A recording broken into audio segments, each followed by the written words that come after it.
అంతిమ భాగం పూర్తయ్యేంత వరకు కూడా విశ్వేశ్వరుడు అన్నటువంటి పేరుతో ఉంటాడు ఆ యొక్క స్వామి.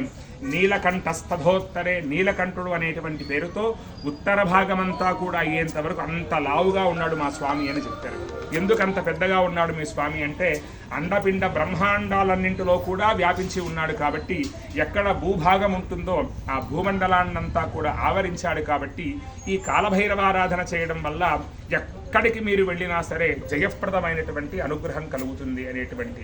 అందుకని ఆ బట్టలు కుట్టే ఆయన ఏం చెప్పారంటే, ఆయనకు బట్టలు కుట్టడం మనం సాధ్యం కాదు కాబట్టి దిక్కుల్నే బట్టలుగా కుట్టేద్దాము అని చెప్పి అన్నారట.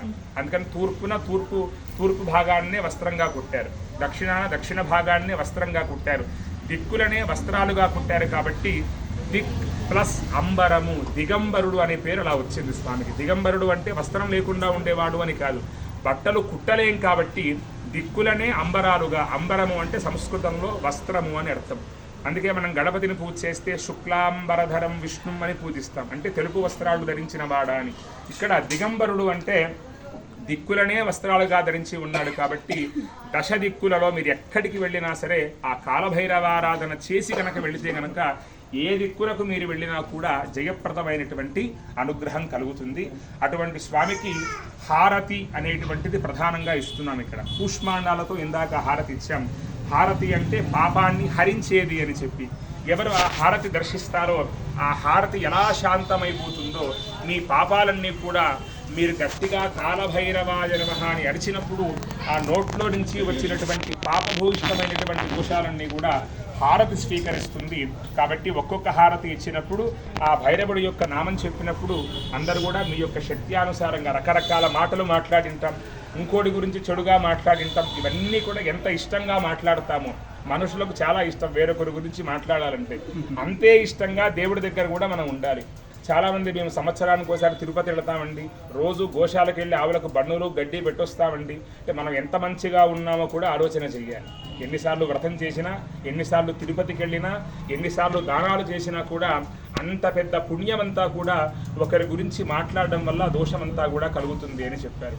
దేవతలకు ఏమిష్టము అంటే ఎవరూ లేనప్పుడు ఇంకోరి గురించి మీరు మాట్లాడితే కనుక దేవతలకు ఇష్టం ఉండదు. దేవతలు పరోక్ష ప్రియాని మహి దేవాహ, ధైర్యం ఉంటే ఆ వ్యక్తి ఎదురుగా మీరు మాట్లాడాలి, అంతే తప్ప ఆ వ్యక్తి లేనప్పుడు ఆ వ్యక్తికి సంబంధించినటువంటి లోపాలు తప్పులు ఎత్తి చూపితే కనుక ఆ దోషం మీకే వస్తుంది. అంత బాధపడే బదులు ఆ వ్యక్తి దగ్గరికే వెళ్ళి కాస్త నయానో భయానో సునాయాసంగా చెబితే ఆ మనిషి మారేటువంటి ప్రయత్నం ఆయన కూడా చేస్తాడు.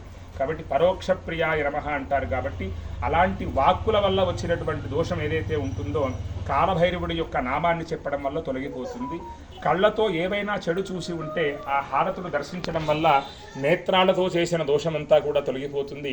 హారతి మీకు చూపించినప్పుడు రెండు చేతులు ఎత్తి హారతిని దర్శించడం వల్ల చేతులతో చేసినటువంటి దోషమంతా కూడా తొలగిపోతుంది అని శాస్త్రం. ఒక్కొక్క హారతి ఇస్తుంటారు, ఒక్కో హారతి ఎందుకు ఇస్తారు, ఎన్నెన్ని ఒత్తులతో ఇస్తారు, ఏ దేవతా స్వరూపంగా ఉంటుందో కూడా మీకు తెలియజేస్తూ, కొంచెం దూరంగా ఉంటే మీకు అందరికీ బాగా కనపడుతుంది, వెనకాల ఉండే వాళ్ళకు కూడా. ఆదో ఏకహారతీందర్భయామి, ముందుగా ఏకహారతి ఇస్తున్నారండి. ఒక వ్యక్తితో మాత్రమే ఇచ్చేటువంటి హారతి ఇది. సాక్షాత్తు కాలభైరవ స్వామికి అత్యంత ప్రీతికరమైనటువంటి హారతి. అందరూ కూడా కాలభైరవాయ నమః అంటూ హారతి దర్శించారు.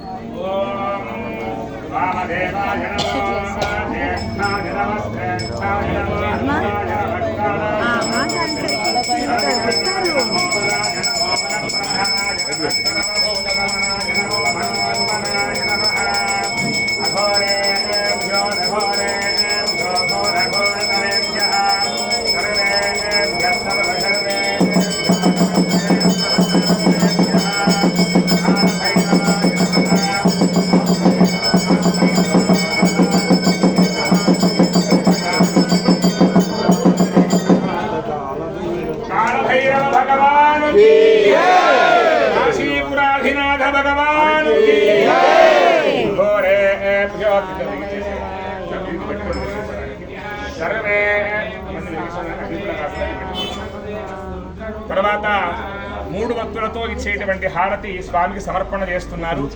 దీన్ని నేత్రహారతి అని పిలుస్తారు, లేదా బిల్వహారతి అని పిలుస్తారు. మనకు నేత్రములు కూడా 3, మనోనేత్రం 1, 2 కనిపించేటువంటి నేత్రాలు.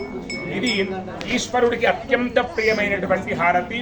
ఓం త్రినేత్రాయ నమః అనుకుంటూ ఆ కాలభైరవుని దర్శనం చేసుకోవాలి.